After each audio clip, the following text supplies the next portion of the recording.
Est-ce que vous voulez votre petite dose de thread Reddit? Que vous la vouliez ou non, je vais vous l'apporter. J'ai trouvé 3 témoignages que moi je n'avais jamais vus, peut-être que vous en avez déjà entendu parler sur d'autres chaînes, mais en tout cas pas sur la mienne. Je vais vous les raconter parce que je trouve qu'ils sont très effrayants d'une part et aussi très intéressants parce qu'elles mettent tout en avant quelque chose d'assez atypique et je pense qu'on a tous ce sentiment. C'est le fameux sentiment du « un malheur, ça arrive aux autres ». Pas à moi. Et justement, c'est ça qui est très fou dans ces histoires, c'est que les personnes qui ont vécu ces choses traumatisantes que je vais vous raconter se disent tous que ça ne leur serait jamais arrivé jusqu'à ce que ça leur arrive.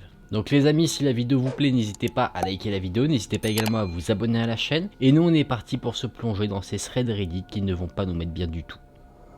Et qui sait, peut-être qu'un jour ce type d'histoire vous arrivera. Je vous le souhaite pas, honnêtement. T'as mon chat?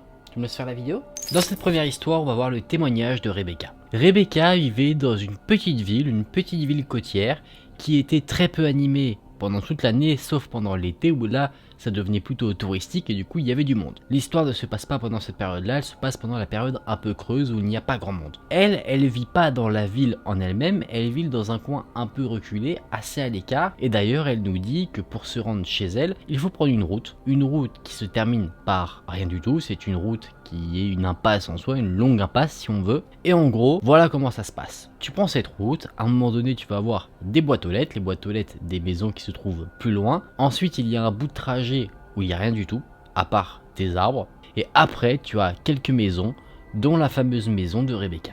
Au moment des faits, elle avait 13 ou 14 ans, et c'est à cet âge-là qu'elle a fait du coup une rencontre qui l'a traumatisée. Elle était au collège, et son bus avait pour habitude de la déposer, pas devant chez elle, mais au début de la fameuse impasse qui permettait d'aller jusqu'à chez elle. Donc elle devait faire un bout de trajet à pied. Comme pendant beaucoup de jours de l'année, le temps était assez brumeux, il y avait du brouillard, on ne voyait pas beaucoup au loin, et elle était tranquillement en train de rentrer chez elle.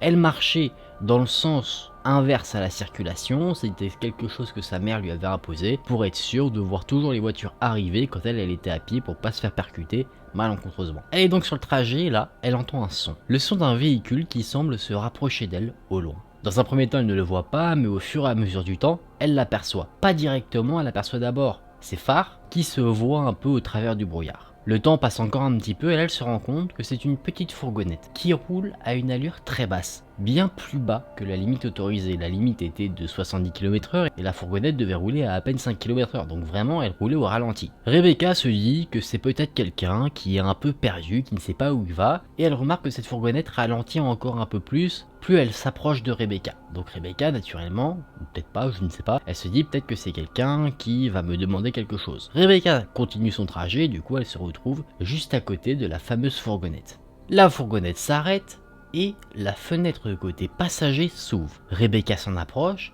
et elle voit qu'au volant, il y a un vieil homme, les cheveux grisonnants, les yeux bleus, apparemment un peu humides, et cet homme entame la conversation avec elle. D'une voix plutôt amicale, il va dire « Bonjour mademoiselle », ce à quoi Rebecca va répondre, elle va dire « Salut ». Et là, une conversation s'entame entre les deux personnes. De ce que Rebecca voit en plus, c'est que l'homme a l'air de petite taille.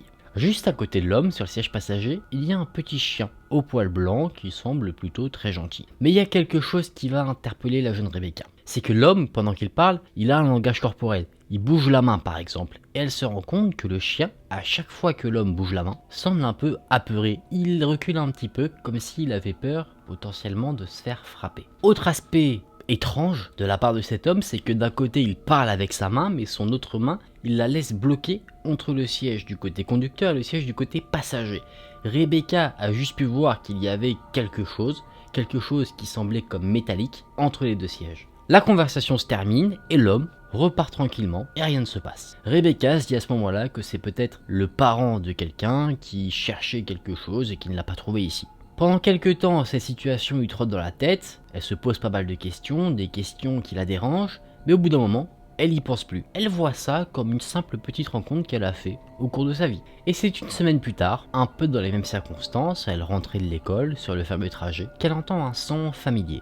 Elle reconnaît le bruit de la voiture, ou plutôt de la fourgonnette qu'elle avait croisée une semaine plus tôt. N'ayant pas du tout envie de reparler à cet homme qui l'avait quand même un petit peu inquiété, Rebecca décide de sauter dans un fossé pour se planquer. La fourgonnette passe, sans s'arrêter, signe que Rebecca avait été repérée. Rebecca, une fois que la fourgonnette est hors de vue, sort de son fossé et elle reprend sa route. Elle était encore plus inquiète à ce moment-là parce qu'elle se trouvait justement sur le trajet où il n'y avait rien du tout. Aucune maison, aucun magasin, rien du tout. Vous savez, entre les boîtes aux lettres et sa maison. Donc ça veut dire que s'il lui arrivait quelque chose, elle était plutôt dans la panade. Rebecca reprend sa route et là, pas de chance, la fourgonnette est de retour. Mais à une allure bien plus vive qu'à l'aller. Donc là, Rebecca n'a pas le temps d'anticiper la chose, elle est débusquée, elle n'a pas le temps de se cacher. La fourgonnette s'arrête de nouveau à côté de Rebecca, la fenêtre se baisse et le vieil homme va encore une fois entamer la conversation. Mais là, il va utiliser des termes assez particuliers quand on parle à une jeune fille. Il va dire bonjour chérie. Qu'est-ce que tu faisais dans le fossé juste avant? Là, Rebecca est pas bien. Elle se rend compte que l'homme savait pertinemment où elle était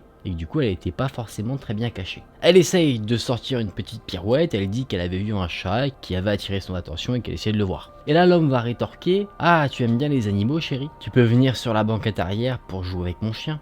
Il adore les enfants. Et il dit ça avec un sourire, mais pas le sourire amical de la semaine précédente. Un sourire où tu te dis ça pue un peu. Rebecca, consciente qu'il y a peut-être un danger, dit non merci en s'écartant de la fourgonnette, mais l'homme ne va pas en rester là. Cette fois-ci, étant du côté de Rebecca, il n'y a pas le fauteuil du côté passager pour les séparer. Le vieil homme sort son bras et attrape Rebecca par le sien. Il lui dit: ma chérie, je peux te ramener chez toi si tu veux. Tu habites bien à tel endroit. Et il lui sort exactement son adresse. Rebecca, dans sa tête, c'est la mort. Elle se dit: comment ce mec sait où j'habite? Elle décide d'arrêter la conversation à ce moment-là. Elle secoue son bras pour enlever l'emprise que l'homme avait sur elle et elle fonce en courant et l'homme, avec sa fourgonnette, la pourchasse. Rebecca arrive à une maison qu'elle connaît, la maison de sa tante qui vivait à l'époque dans le même quartier qu'elle, mais à un endroit plus proche de là où elle se trouvait. La maison où elle vivait se trouvait un peu plus loin. Rebecca tape fortement à la porte et rapidement, sa tante lui ouvre la porte, elle la laisse entrer et de chez elle, elle va appeler sa mère pour qu'elle vienne la chercher en voiture. Mère et fille rentrent à la maison et Rebecca décide de parler, de se confier sur ce qu'elle vient de vivre. Très naturellement, la mère était pas du tout contente de la situation. Elle s'est saisie du téléphone et elle a appelé la police pour raconter ce qui s'était passé. Et la police a dit: désolé, mais on peut rien faire. En plus, il n'y a aucune information qui avait été prise au préalable par Rebecca, pas de plaque d'immatriculation, donc c'était plutôt compliqué de gérer la situation pour la police. Rebecca ne pouvait plus faire de petites promenades comme ça, des petites promenades de santé, au cas où qu'elle recroise cette fameuse fourgonnette, mais elle devait quand même parfois rentrer de l'école. Et justement, c'était à ce moment précis qu'elle avait tendance à recroiser le chemin de la fourgonnette du vieil homme. Elle le voyait à peu près 2 fois par semaine, toujours au même moment, quand elle rentrait de l'école, une fois que le bus scolaire l'avait déposée, juste devant le fameux chemin qui lui permettait de rentrer chez elle. Un jour, cet homme a été capté par un voisin qui lui a demandé qui il était. Et le vieil homme a répondu: vous savez, je ne suis qu'un gentleman solitaire. J'ai vu un jour une jeune femme travailler dans son jardin et elle a capturé mon cœur. Tu vois, j'en ai vu des disquettes, mais celle-là, elle est un peu nulle. D'ailleurs, ils sont allés voir la fameuse voisine en question qui a dit qu'elle était mariée et du coup il n'y avait pas moyen de faire quoi que ce soit. Le vieil homme a rigolé et il est parti. On a affaire à quelqu'un d'assez chelou. Mais ce voisin, par contre, qui a rencontré cet homme, lui, il en avait dans le ciboulot. Il a noté la plaque d'immatriculation du vieil homme et il l'a transmise à la police. La police a quand même voulu intervenir à ce moment-là, mais malheureusement, l'homme était parti depuis bien longtemps. D'ailleurs, la police a recontacté ce fameux voisin quelques jours plus tard pour indiquer que la plaque d'immatriculation qui avait été donnée appartenait à une voiture signalée comme volée. Plutôt inquiétant cette affaire. On avance un peu dans le temps, encore une fois, et là, les parents de Rebecca étaient dehors en train de faire des petits travaux dans le jardin. Et l'homme s'est pointé, sans aucun scrupule, sans aucune inquiétude, et a demandé aux parents de Rebecca où était Rebecca. Il a utilisé les termes suivants, il a dit qu'il trouvait qu'il avait gâché le temps qu'il avait passé avec elle et que du coup il voulait corriger ça. Bien sûr, les parents ils étaient pas contents, du coup ils l'ont chassé. Et a raison. On avance encore un peu dans le temps, Rebecca joue tranquillement à la console dans une salle de jeu au rez-de-chaussée où elle a l'habitude de laisser les stores ouverts, c'est-à-dire qu'on peut voir directement de l'extérieur ce qui se passe à l'intérieur de cette pièce. Et juste devant les fenêtres de cette pièce, il y avait une petite allée. Et devinez qui s'est garé dans cette fameuse allée. Et oui, le fameux vieil homme plutôt inquiétant. Mais il n'a pas fait qu'attendre ici. Il s'est garé, a éteint sa voiture, et il en est sorti et commença à se rapprocher de la fenêtre où se trouvait Rebecca. On était de nuit à ce moment-là, du coup les parents de Rebecca dormaient tranquillement. Rebecca voulait crier mais aucun son ne sortait de sa bouche. Et elle voyait là, totalement tétanisé, l'homme devant la fenêtre qui faisait les 100 pas. Et à un moment donné, il s'est arrêté et il s'est allongé devant la maison pendant 1 heure. Il était là, ne pas bouger, pendant autant de temps. Et au bout de cette fameuse heure, il s'est relevé et il est parti. Là, Rebecca a repris ses esprits, elle a foncé pour réveiller ses parents et raconter ce qui s'est passé. Les parents, qui l'ont bien cru évidemment parce qu'ils ont déjà été témoins de la présence de cet homme, ont appelé la police, mais la police est venue encore une fois trop tard. Dans cette affaire, tout le monde était frustré. Les parents, Rebecca et les voisins, parce que bien qu'ils avaient tenté de faire arrêter cet homme, la police n'avait jamais rien pu faire. Soit ils arrivaient trop tard pour le prendre sur le fait, soit de par sa plaque d'immatriculation, il ne pouvait rien faire. Donc voilà, c'était un peu décevant pour ceux qui vivaient cette situation un peu dérangeante. Un mois s'est passé sans qu'il ne se passe quoi que ce soit d'inquiétant vis-à-vis de cet homme, jusqu'au jour où la famille de Rebecca a appris une nouvelle qui ne leur a pas plu. Un voisin, qui était parti dîner chez des amis qui habitaient aussi dans le voisinage, s'était rendu compte d'une chose. Il s'était rendu compte qu'il y avait une fourgonnette rouge dans l'allée d'une maison qui était mise en vente, et que, encore une fois, rempli de colère par rapport à la présence du vieil homme dans le voisinage, il s'est rapproché de manière précipitée vers la fourgonnette pour le confronter. Sauf que, en s'approchant, il a constaté quelque chose qu'il n'a pas mis très bien. Il a remarqué que sur la vitre côté passager, il y avait du sang. Ni une ni deux, il est rentré chez lui en courant pour appeler la police, et ensuite il est retourné voir la fourgonnette pour s'assurer que le vieil homme ne s'enfuit pas. Plutôt déterminé, courageux et un peu culotté, il s'est dit je vais regarder ce qu'il y a dans la fourgonnette. Les portières étaient déverrouillées. Il a vu qu'à l'intérieur de la voiture il y avait un portefeuille avec une carte d'identité, une clé à molette tachée de sang et également le corps du petit chien blanc. La police est ensuite arrivée, ils ont investigué à l'intérieur du véhicule et voici les conclusions qui sont tirées justement de leurs recherches. L'homme était un homme qui venait de sortir de prison suite à des infractions commises envers des mineurs. C'était effectivement un homme qui avait des pensées malsaines vis-à-vis d'eux, et malheureusement cet homme n'a pas été retrouvé. C'est là que le témoignage de Rebecca s'arrête, et c'est juste horrible, c'est juste horrible. Il aurait sûrement prévu de faire ce qu'il a fait à ce petit chien à Rebecca. Et non, je sais pas quoi dire, c'est horrible d'avoir un mec aussi malsain. Je sais pas, j'espère qu'il a été arrêté entre temps, mais voir qu'il y a des personnes qui sont remplies d'autant de cruauté, ça fait juste mal au cœur. Bon, je vous propose qu'on quitte cette histoire triste pour plonger vers une autre histoire effrayante. Dans cette histoire, on va voir le récit de Nadia. Il y aura deux personnages principaux, si on peut dire, qui sont Nadia et son petit frère Gaspard. Ils n'étaient pas jeunes forcément au moment des faits, parce que Nadia avait 20 ans et son petit frère 17. C'était pas des trucs quand ils étaient bout de chou. Ils étaient ensemble chez leurs parents, mais leurs parents eux n'étaient pas là, ils étaient partis pour fêter leurs 25 ans de mariage. Donc, il y avait simplement Nadia et son petit frère Gaspard à la maison, et ils passaient leur temps à boire des bières et à jouer à la console ensemble. À un moment donné, Nadia montrait des messages qu'elle avait reçus d'un garçon qui flirtait avec elle. Sauf que ces messages n'ont pas eu le même effet sur Gaspard. Pour Nadia, c'était simplement des messages un peu lourds. Pour Gaspard, c'était plus inquiétant parce que cet homme lui envoyait vraiment beaucoup de messages. D'ailleurs, il a dit à Nadia que si jamais elle avait besoin de lui pour la castagne, il était là.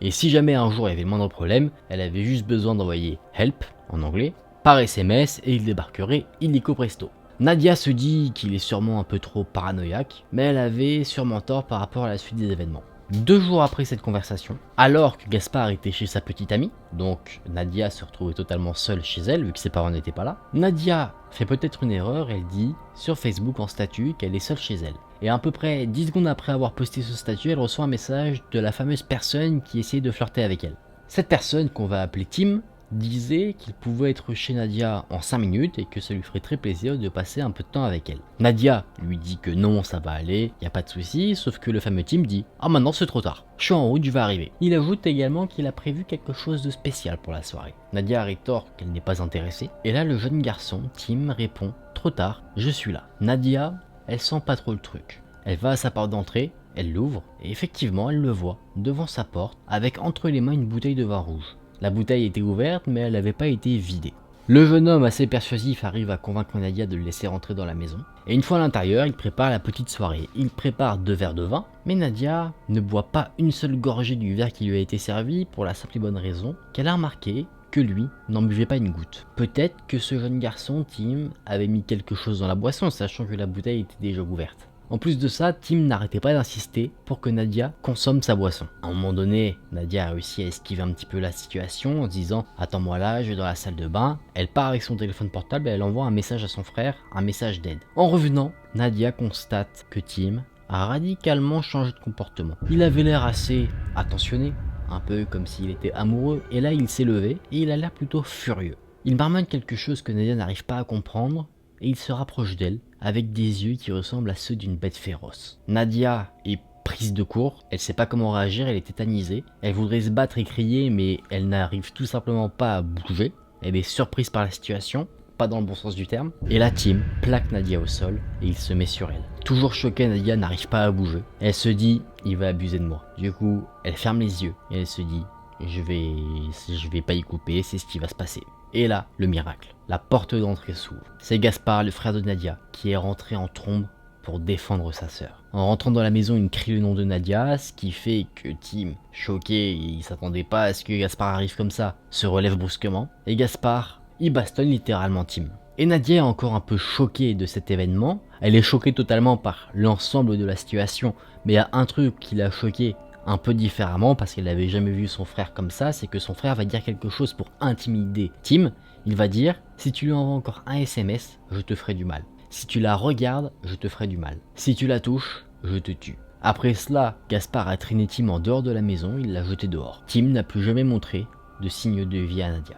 C'est là que ce témoignage s'arrête. Bon, sur cette affaire, heureusement que ça se termine plutôt bien. C'est sûr que ça, c'est typiquement le genre d'événement que tu pourrais voir dans un film, hein. C'est sûr qu'on comprend mieux pourquoi tu peux te dire, effectivement, ça n'arrive qu'aux autres ou que dans les films, parce que quelqu'un qui viendrait s'imposer chez toi comme ça, dans l'intention derrière d'abuser de toi, parce que clairement, c'était les intentions de Tim. Il voulait de base droguer Nadia pour abuser d'elle pendant qu'elle était inconsciente, et voyant qu'elle ne voulait pas consommer la boisson empoisonnée qu'il avait concoctée, il s'est dit je vais utiliser la manière forte et je vais y aller brutalement. Et tous un frère comme Gaspard, ça peut aider, ou un pote. C'est vrai que ça pourrait être plutôt utile, que ce soit avec un frère, une sœur ou des amis, de mettre en place un code comme ça. Si jamais t'as vraiment une très grosse galère comme ça, t'envoies juste une lettre par SMS, où tu comprends tout de suite qu'il y a une galère et qu'il faut que quelqu'un vienne te sortir de là, quoi. C'est vrai que c'est un bon stratagème, je trouve. Ça pourrait peut-être sortir pas mal de gens de situations un peu désespérées. Bon les amis, on va s'arrêter là pour ces threads Reddit. J'espère qu'ils vous auront plu. J'en avais un troisième de prévu, mais je pense que l'histoire est trop longue pour l'ajouter à la vidéo. Je vous le raconterai dans la vidéo qui suit où je referai des threads Reddit. Vous inquiétez pas, vous allez l'entendre. En plus, c'est une histoire qui est plutôt cool. Point de vue situation angoissante, évidemment, on se comprend. Du coup, je vous propose qu'on se remette en sécurité tranquillement pour débriefer tranquillou de la vidéo. Alors ces deux histoires, vous en avez pensé quoi? Moi je trouve que c'est des histoires totalement folles. La première, par la nature déjà de l'individu qui met en danger Rebecca, et la seconde parce que c'est vrai que c'est le genre de situation qui pourrait arriver à tout le monde. La deuxième histoire, ça part de quelque chose totalement anodin. Tu pourrais mettre en soi une petite story sur Insta en me disant petite journée solo chez moi. T'as un mec mal intentionné qui sait où t'habites, il peut directement venir chez toi et tu peux te retrouver face à un team qui veut faire avec toi ce qu'il voulait faire à Rebecca. Mais en tout cas, deux histoires qui sont assez angoissantes, mais également qui sont intéressantes sur le fait qu'elles mettent assez en garde sur les dangers qu'on pourrait rencontrer chez nous. On va dire que c'est des cas classiques. J'espère les amis en tout cas que la vidéo vous a plu. Si c'est le cas, n'hésitez pas à liker la vidéo, n'hésitez pas également à vous abonner à la chaîne. Nous on se retrouve très vite dans une prochaine vidéo. Prenez soin de vous, c'était Aken. Salut!